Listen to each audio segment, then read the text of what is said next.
I'd read the book some time ago, Bright Lights, Big City, and I thought Jay McNerney was a very good writer, and loved the book. I thought it was very kind of witty, and had very good descriptive passages. I mean, the dialogue is very good, and one really gets into the head of our young hero, and I was very intrigued when I heard they were making a film, and at the same time, apparently the people who made the film were interested in using one of my songs, so they heard the new batch of work, the new album, and Bête Noire, and they chose Kiss and Tell from that, which is obviously a kind of dance track. It's one of the more upbeat numbers, and it suited the atmosphere of the film, you know, where they wanted to use it, in one of those clubs that one used to go to.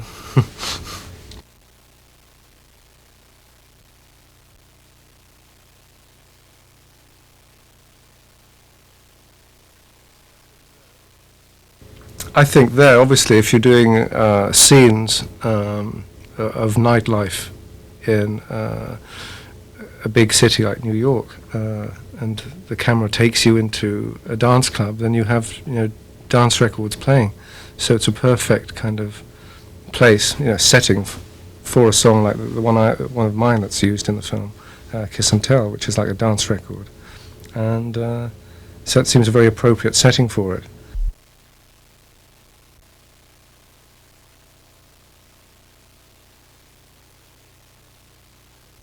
Yeah, well, he's certainly going through the mill in the film, isn't he? And I think he does it very well. And he's a very good actor, and very good supporting parts as well. I think Kiefer Sutherland is also very good, and Jason Robards is an interesting old codger on the magazine. Yeah, I look forward to seeing it a second time. I think there's a lot going on in there.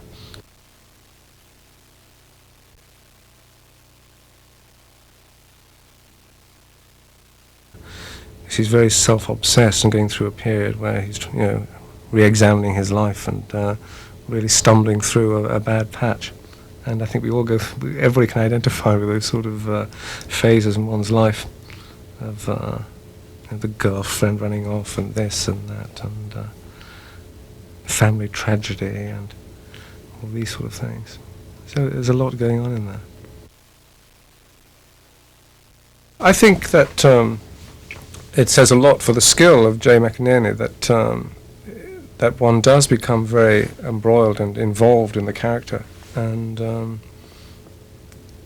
apart from all the kind of the drugginess of it, this kind of this great period of turmoil in his life that he's going through, it's very engaging, and you do kind of get totally drawn into it. I did certainly.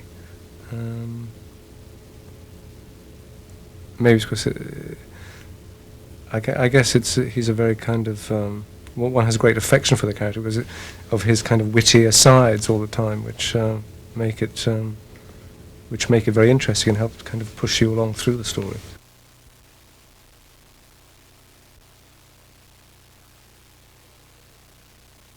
Yeah, I always kind of got drawn, you know, like most ne'er-do-wells, to kind of nightlife and the sort of senior side of things, and yeah, it was always a kind of interesting to me. I think it's, I don't know, it's always seemed part of my philosophy of like work hard, play hard kind of thing, which getting back to the film, our hero kind of seems to subscribe to. That was very much a part of my life when I was at college, and I think afterwards, you know, in London, in various clubs, there's a famous speakeasy, of course, I remember going to, and then obviously later in America, the 54 and all those places. I think when you're kind of single, it's much more a part of your life. When you become a family man, and rather boring responsibilities suddenly appear, which it makes it seem slightly less a part of what you do.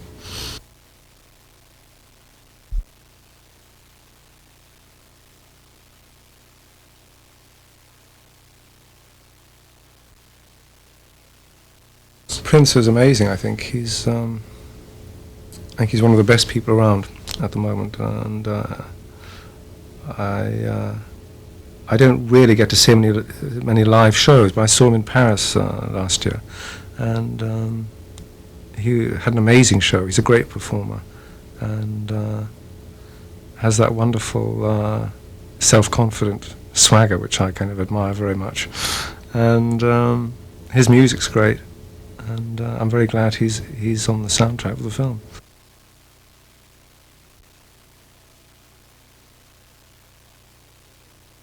Yeah, Depeche Mode, they're very good too, and they have a good kind of dance track on the film.